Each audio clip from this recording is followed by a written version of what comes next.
Around the globe, U.S. pig farmers are feeding a growing appetite for pork. But what's good for exporters may not be so good for the environment.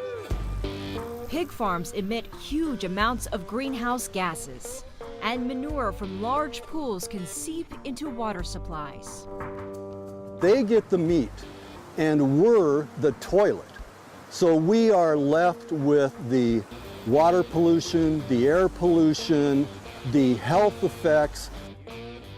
But pig farmers say you shouldn't completely blame them. We take a look at what the industry is doing to safely feed an ever-growing hog craving. That's this week on America's Now.